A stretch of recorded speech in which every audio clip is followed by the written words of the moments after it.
Hello, Slashies, and welcome to Slashed, a horror podcast where we talk about the scares, the screams, and the spooky stuff. My name is Grace. And my name is Wouter, and Happy New Year, I suppose. Happy New Year. Best wishes and all the good health to you all, dear listeners. And we'd like to sort of take this New Year moment to give you an update on what's been going on, because we've been away for about a month, I'd say. Yeah. Judging by the last upload we did. We took December off because COVID hit particularly hard. We went into lockdown again here in the Netherlands, and we were just both exhausted from a really long year. So we decided we took a little break over the holidays, but now we're back better and stronger than ever. We're really excited to get back to you guys. We've got awesome stuff planned, one of which is we'll be soon hopefully taking this podcast to Spotify. Woo. So if you're retroactively listening to these on Spotify, welcome. And if you're still watching these on YouTube, thank you for being such a trooper. We also like to say thank you to all the lovely guest hosts we've had on last year. So Joey, Gillian, Afke and Ramon. Thank you guys so much for being such awesome friends and such awesome guest hosts. We'd love to have you on again some other time. And of course, thank you to everybody who's been tuning in, for sticking around, for leaving likes, leaving comments. And please keep doing so. We love to hear whatever feedback you have, whatever films you want to suggest to us, any larky comments, we love to have them. And we hope you'll keep tuning in, if even if we are a little shoddy on uploads sometimes. Lufa, our new cat, is coming up to the microphone, wants to chime in a little bit. I'm going to pick her up now. And while I pick up the cat, we are going to go into the film that we'll be discussing today, which is 2009 film Jennifer's Body, which we watched yesterday. And before we dive into it, Grace, why don't you, for the first time in 2021, grace us with a synopsis? Oh, thank you. Yeah, we thought we're going to come back strong with a really contemporary piece of fiction. Yep. But here it is, finally, Jennifer's Body. So Jennifer's Body is a 2009 horror comedy written by Diablo Cody and directed by Karen Kusama. The story focuses on the complicated relationship between the rebellious cheerleader Jennifer Check and good girl Anita Needy Lesnicki. One night, Jennifer convinces Needy to ditch her mediocre boyfriend Chip and to attend a rock show by indie band Low Shoulder instead. The band takes a suspicious interest in Jennifer's sexual history, and before they finish their first song, the bar goes up in flames. Needy helps Jennifer escape the burning building, but before she can take her home, the lead singer convinces Jennifer to join his band in their van. They take the inebriated Jennifer, and Needy goes home alone, shocked and defeated. That same night, Jennifer shows up at Needy's house covered in blood. It is revealed later that the band tried to sacrifice Jennifer in exchange for fame, but because she was not a virgin, the demon possessed her instead. Now Jennifer has to kill and eat men in order to control her insatiable hunger and maintain her beauty. Jennifer murders several of the school students, while Low Shoulder's fame skyrockets. Needy tries to stop Jennifer, but she's both entranced and horrified by her friend. Jennifer returns the feeling, and the two share several passionate scenes. The film comes to a climax when Jennifer attempts to murder mediocre Chip, and Needy attacks her in return. Eventually, Needy is able to overpower Jen by ripping her BFF necklace and both figuratively and literally breaking her heart. Film ends with Needy escaping a mental institution and using the powers that she absorbed from Jen, murdering Low Shoulder. Thank you. Just to clarify, he isn't actually called Mediocre Chip in the film. He's just a very mediocre boy. He might as well have been. Yeah, he might as well have been, very much. No, thank you for that synopsis once again. It was very refreshing to hear one of those again after a month. Jennifer's Body. I liked it. I was a bit conflicted about this one because I went into this, Grace had told me about it, she was really excited about it, and I thought it looked cool. This is sort of between a really classic and a sort of an old gem, it's like not that old yet, but it's going that direction, like the early 2000s. So like, okay, this sounds fun, this sounds interesting, and I really wanted to like it, and I did, but I don't know, something just felt a bit lacking for me. Yeah, and I totally get that, and probably when I was talking about it like it's kind of a classic, it's because it has become a cult classic. Yeah, exactly. Which is the key word. Because I think Jennifer's Body is not a great horror film, but I think it is a great queer film. Oh, definitely, yeah. And I think that's kind of, it depends on what reading you take away from the film, because if you go into it, which probably most people did when they went to see it in theaters, as this is going to be a really cool horror film, you might be a little bit disappointed. Yeah, exactly. Because also, if you like watch some of the trailers or some of the promotional material they used, they clearly, or at least the studio did. I don't think the director or the writer necessarily intended this, but they clearly went for the look how hot Megan Fox is swimming naked in this lake and kissing another woman. You know, and that must have drawn a lot of people to the theaters. But it's not really the saucy, sexy sort of final girl horror trope that you get. It's a lot of the reviews at the time called it Twilight for boys, which I think is weirdly fits and doesn't fit at the same time. Yeah. Because, you know, of course, calling it Twilight for boys, basically what they're saying, it's a sexy, supernatural film targeted at young boys. Yes. As Twilight was a sexy, supernatural franchise targeted at girls. And I honestly would disagree, because this isn't about, like, boys lusting after Megan and, like, or after Jennifer, I should say, and getting with her. No. Like, every boy that, like, comes close to having sex with her gets eaten. Yeah, exactly. So it's not at all this, like, sexual fantasy in the way that Twilight that is. But if anything, I'd say this is Twilight for queer girls, where it's about this kind of emerging attraction to a friend, to a woman, and not really knowing how to deal with that, and that seeming both beautiful and exciting, and also terribly frightening.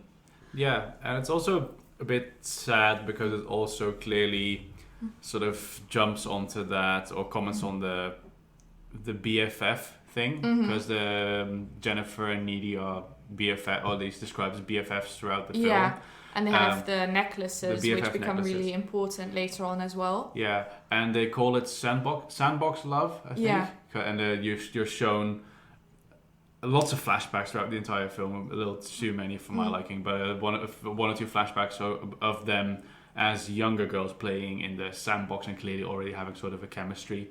As in being good friends. As in being good friends, obviously, yeah.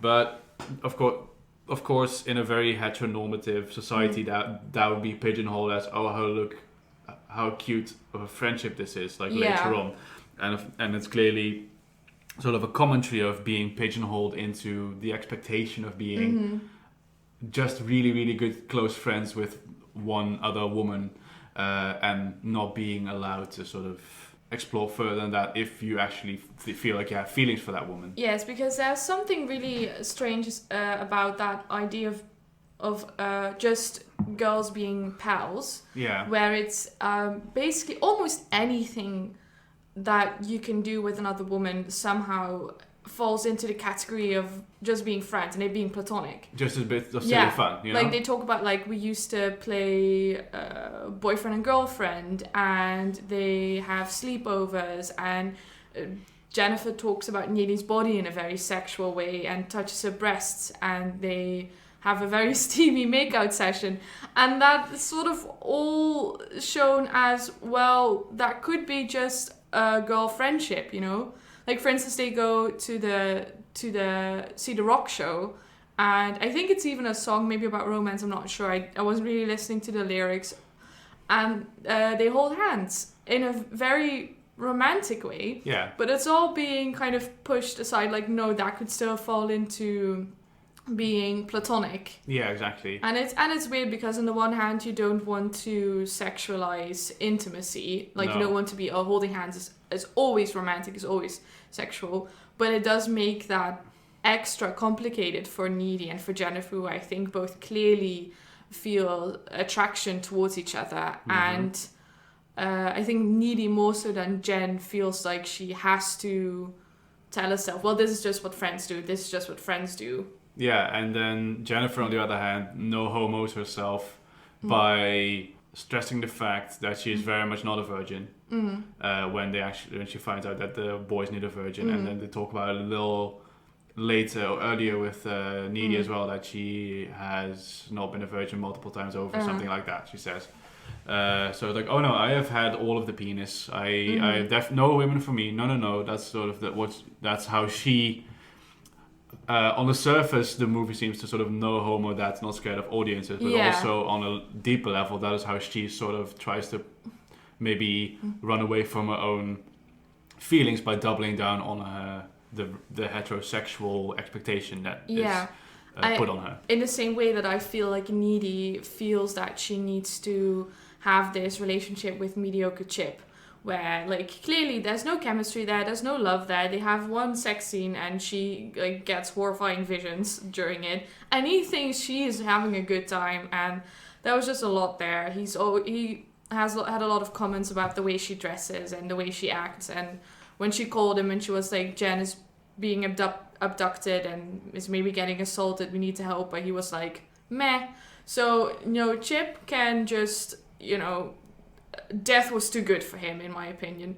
That's a bit overstated, but I just really didn't like that character. No. And I don't think we were supposed to. So. No, exactly.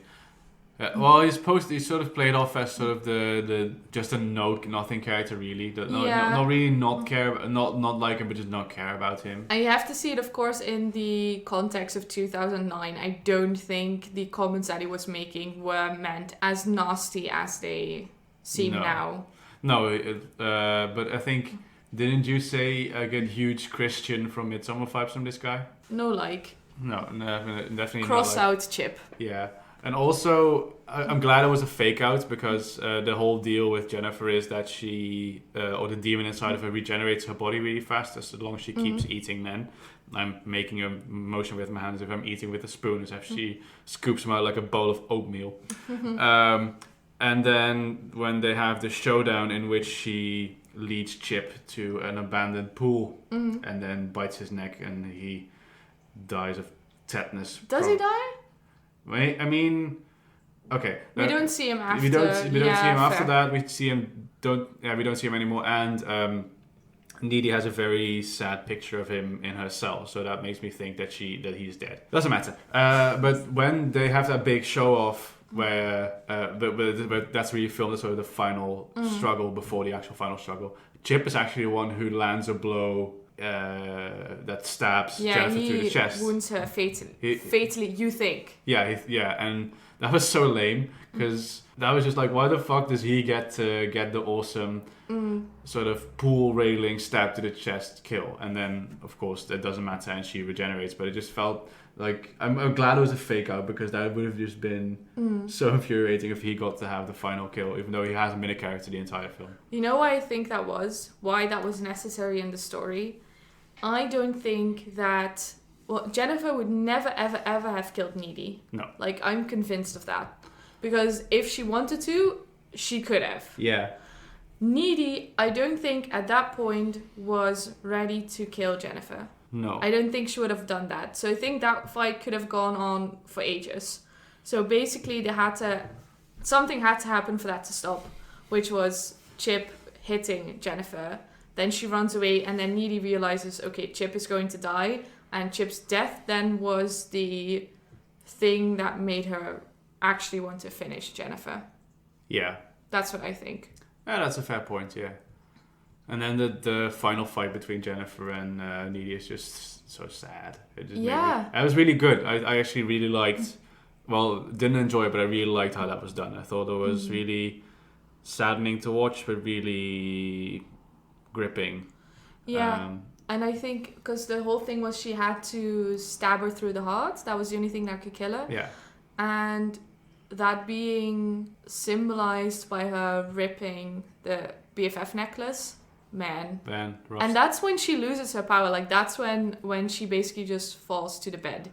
Yeah. And just Needy stabs her. And in my mind, that is when Jen just gave up. She was like, if I don't have this, if that is gone, then... just let me die. Yeah. It's just so sad. Yeah, definitely. But and like that is one of the few times where I think gratuitous slow-mo was warranted. There's the slow motion shot of them sort of floating in the air because Jennifer's keeping them floating by levitational powers. And then the necklace slowly cascading to the floor, and then them at the same time falling back to the bed, and like all in slow motion while the box cutters are slowly descending on Jennifer's chest. It's agonizing to watch because you feel the two of them at that moment. Just that is the like not just their hearts break, but also the two of them breaking apart, like with the necklace, and it's just. And it's so sad because Needy. This isn't a happy ending for Needy. No, and I think that's why it's so impactful that the demon basically... Well, it's not really said that the demon has passed to Needy. No. It's like more like it has kind of rubbed off on her. Yeah, they show that she has a scar that Jennifer scratched her a bit in her, and that has sort of infected her in a way, but not fully. And also that Needy interprets that part of Jennifer that went into her as a good thing.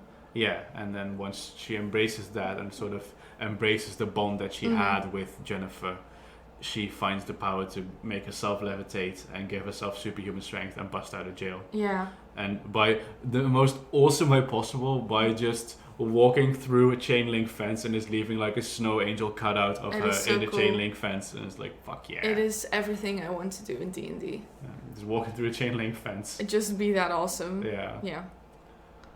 Warlock on main. Warlock on Sorry for this very nerdy comment. Yeah. Now we're talking about it like this. Have we found the first demon film where we liked the demon? Where we liked that it was a demon film? Yeah, I think here the demon part worked. Yeah. I think here the demon part is integral enough to the story that it worked. Mm-hmm. And I think this is the perfect horror monster for it, because like something like a werewolf or a vampire or whatever wouldn't have made more sense. Yeah, and it's also the demon feels so empowering.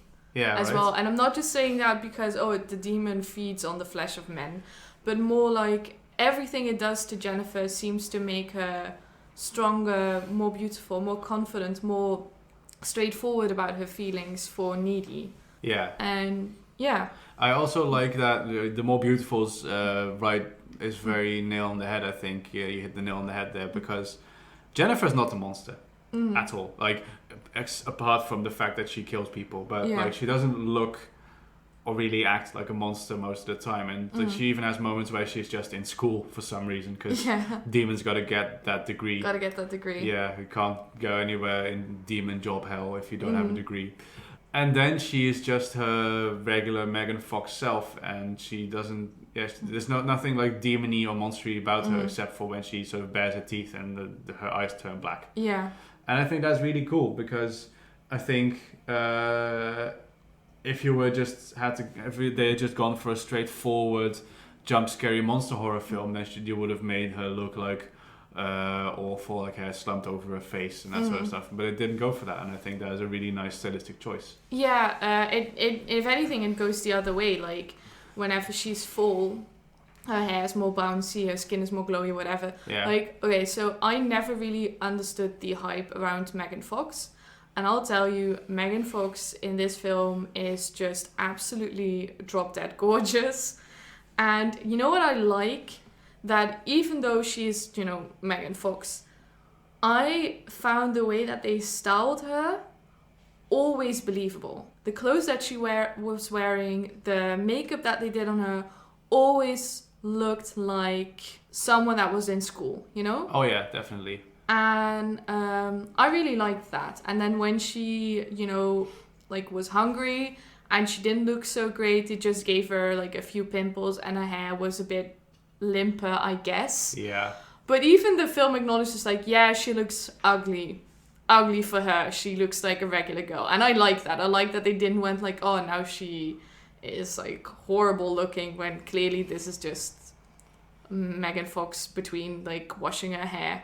So it's like still beating most of us, so it's fine. And the same with Needy. Like, of course, they're trying to make like a contrast between a pretty cheerleader Jennifer and slightly more mousy Needy.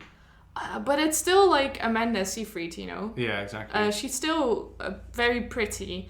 She's so beautiful. But the way they did her hair and the glasses and the clothes, like it wasn't like they put like, you know, ugly stuff on her and then we're like, oh, and now everyone is going to call her ugly because she had glasses. Like she was, like no one was calling her ugly.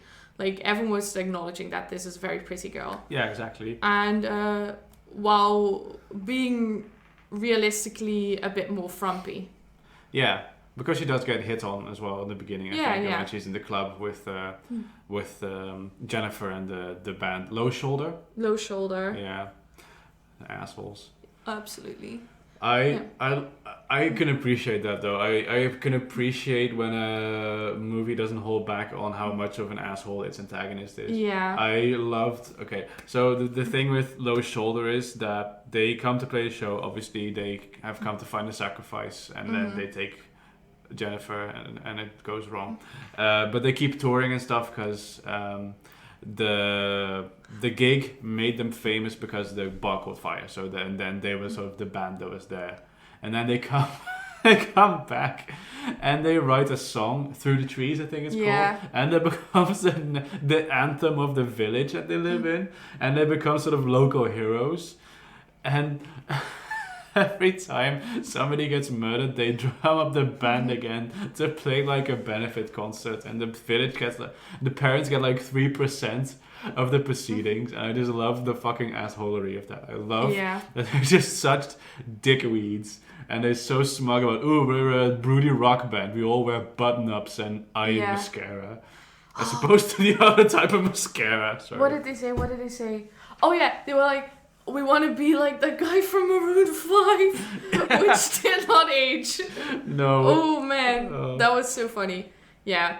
Oh, love to hate them. Love to hate them. And the frontman, I think, is the brother from Ready or Not. Ready or Not. Yeah. So good on him. Good on him for still being in movies. You know who's also still in that film? J.K. Simmons. I was gonna say Chris Pratt. J.K. Simmons is way more fun. Let's talk about him. Yeah, we don't talk about Chris Pratt on this radio. No. J.K. Simmons is in this film. And he has a prosthetic hand. Never mentioned. Thank you. He just has it. And I love that. I love that. So inclusive. What he does have though is the most ugly ass hairpiece I've ever seen. But I also love that. Yeah. He plays the teacher and also the one teacher they have. Yeah, you know that some movies just have the one teacher in school who's also the principal and the janitor. He's that teacher. Yeah. And he sort of just gives these pseudo motivational speeches and tries to not teach classes while his students are dying around him. And it's so great to see J.K. Simmons, who is an awesome Academy Award-winning actor. In stuff like this, is in his random ass stuff like this film, and he's in just the BoJack Horseman. I love that he's just doing these little weird things from time to time. But I mean, he probably did this before he was, this is before Whiplash, right? Yeah, but this is post Spider-Man though. Okay, fair enough. Man, I love Spider-Man. Yeah. J.K. Simmons is the best part of this Spider-Man trilogy. Try to circle back to the film. I guess talking about the band, the soundtrack of the film was definitely a highlight. Oh, I loved it. It's really good. It's. I think definitely watching it now, we kind of. I don't want to say we grew up in that era because that kind of implies that we are now fully stopped growing and are adults, which I won't acknowledge until I'm 25. But we were in middle school, high school, sort of around that era when this came out, and a lot of the songs are songs that I would listen when I was a teen. They had some Panic! At the Disco in there, and it was a big nostalgia kick. Yeah, they're just these awesome old school, not even old school, our school rock, hard rock and metal stings for no apparent reason. I loved it. Yeah, it was really good. No, I'm not going to say for no apparent reason because apparently it was a really deliberate choice by the director that she wanted this music in.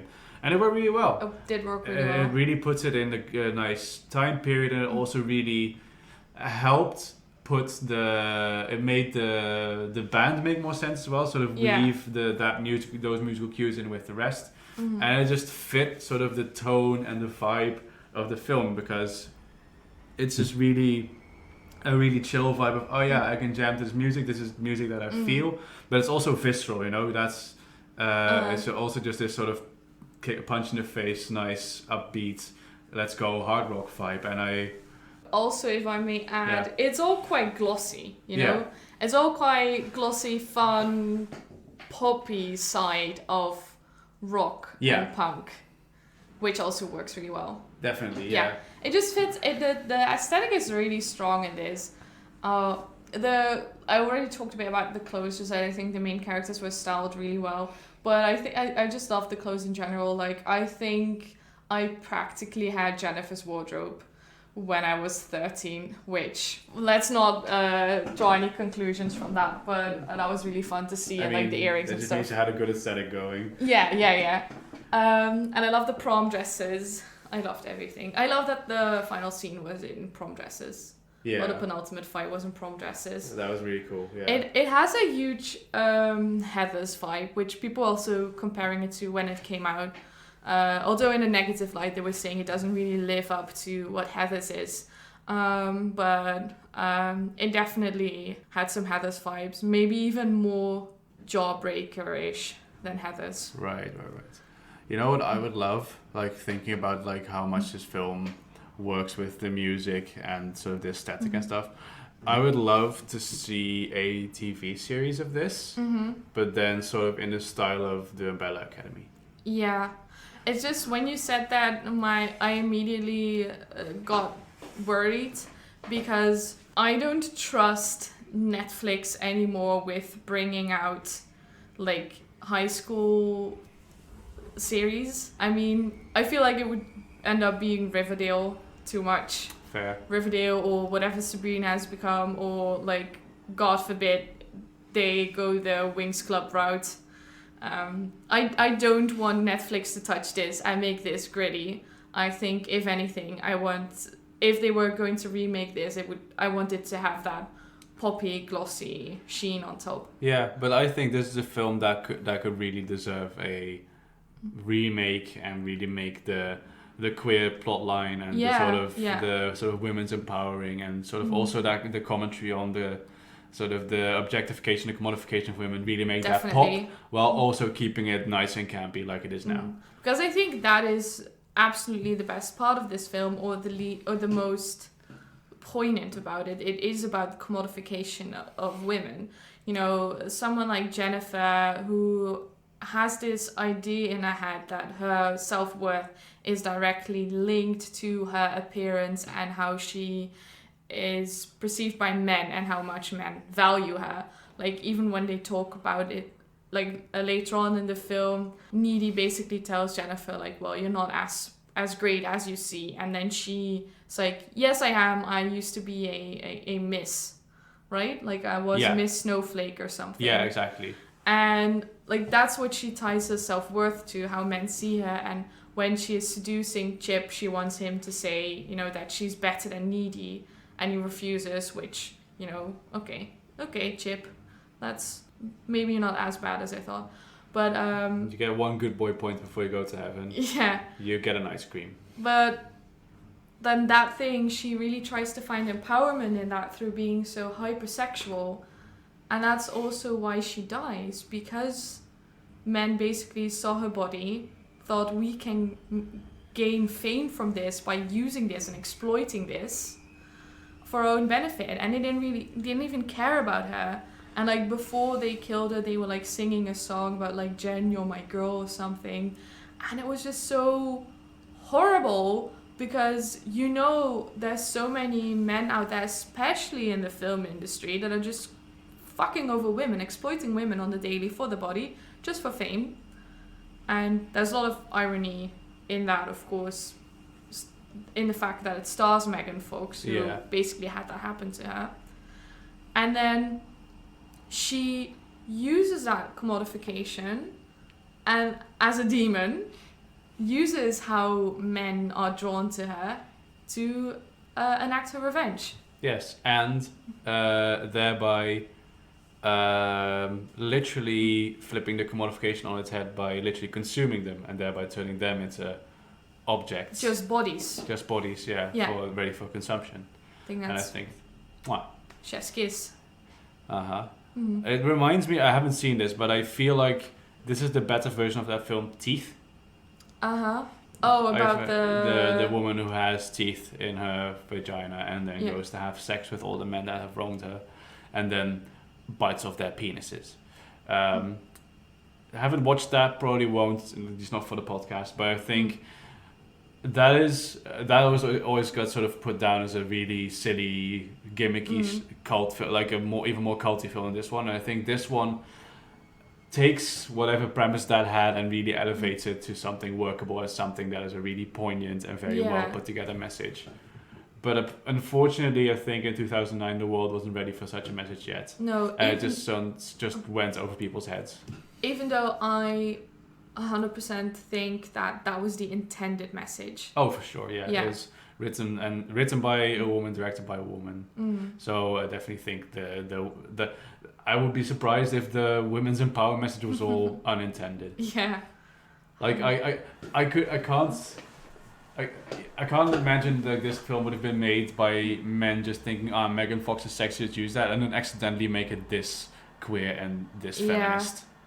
Oh, and it's just like you were talking about this before, where your reading of Jennifer would be that she's also lesbian, right? Yeah, or bi. Maybe. Yeah, I would probably argue for the bi reading, even if it's just because of the iconic lines. I swing both ways, because Needy is like, oh, you can't eat me, you only kill men, and she's like, I go both ways. Oh right, yeah. Yeah. And also because Megan Fox is bi in real life. Yes, a bicon. We have no choice but to stand. We have no choice but to stand. No, I really like that. And I actually read an article, and I should pull it up really, before we started recording, about how people were saying basically that you can make an argument that Jennifer can only consume someone if they are sexually attracted to her. Uh-huh. And that throughout the film you can see her really struggling not to eat Needy. Right. Because she has the urge, because Needy is attracted to her, but she doesn't want to eat Needy because she loves Needy. Yeah, exactly, but she can't acknowledge that. And then of course the fact that Needy is called I need a less Nicky, which is almost I need a lesbian or something. Yeah, exactly. I need a nice licky, I don't know. Yeah, let's pour over that anagram some other time. Send me your favorite anagrams. I love anagrams. Colin deserved better. Colin is the gentle, shy, goth boy that goes to their school and then musters up the courage to ask, actually really, in a really nice way, ask Jennifer out. Mm-hmm. And then because Demon's got a demon, they kill him too. Yeah. And it's super sad because I don't feel like he wanted to exploit her. No. But I guess you can read it in that way that Jennifer was very clearly not doing well at the time. Mm-hmm. Like she was quite visibly ill. And then he chose that moment to come up to her and to ask her to go out. Yeah. And it's kind of this thing that even went... So it doesn't matter if you're like on your way to the hospital, a man will come up to you and be like, what are you doing after this? Yeah, and also maybe just go for women that are emotionally vulnerable. There was they did make a comment beforehand, like Colin only talks to the dead girls, which was a joke because he only talked to the like goth emo girls. Yeah, so that's a shame. Yeah, but I still liked Colin. Colin was cute, yeah. Yeah.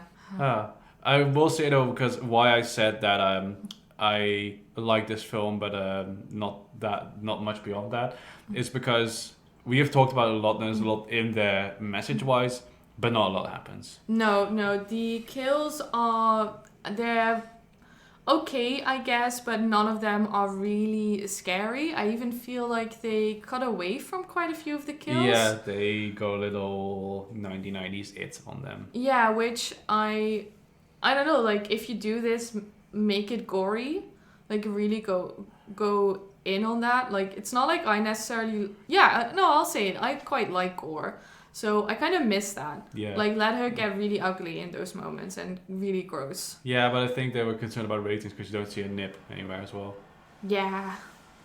Well, And there's plenty of nudie scenes, so... but it's because of that, I never really got shocked. It was never scary or tense No. in that way.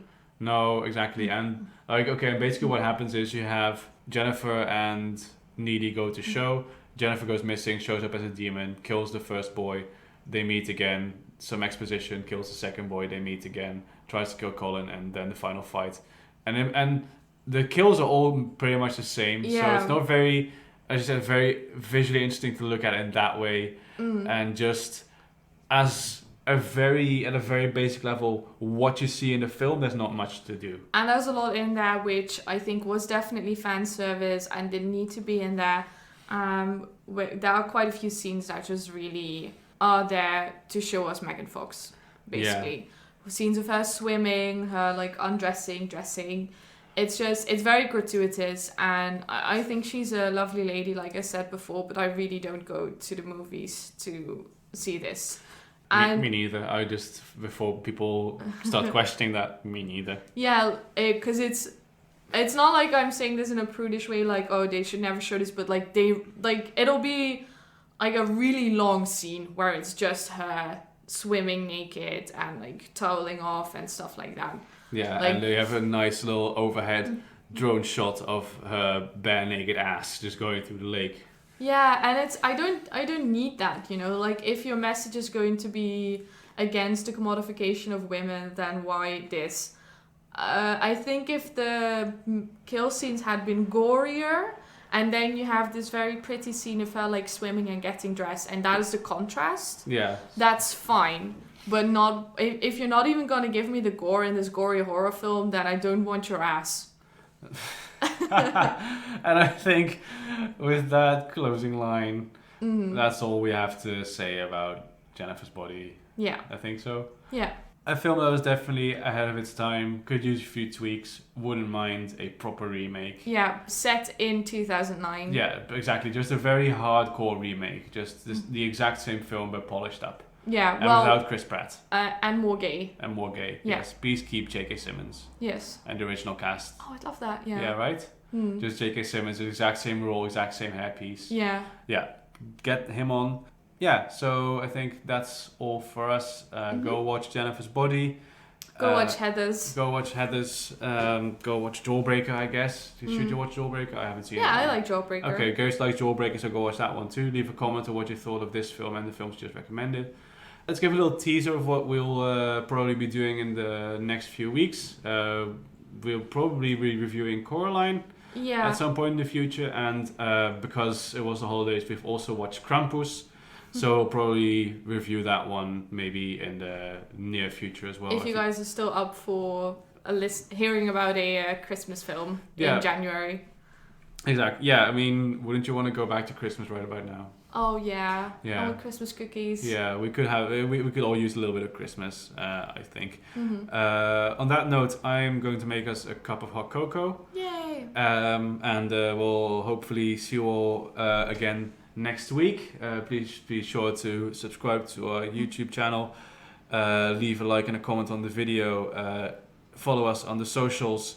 And hopefully soon follow us on Spotify. And tune in for next week. But for now, I've been Wouter. I've been Grace. And you've been slashed.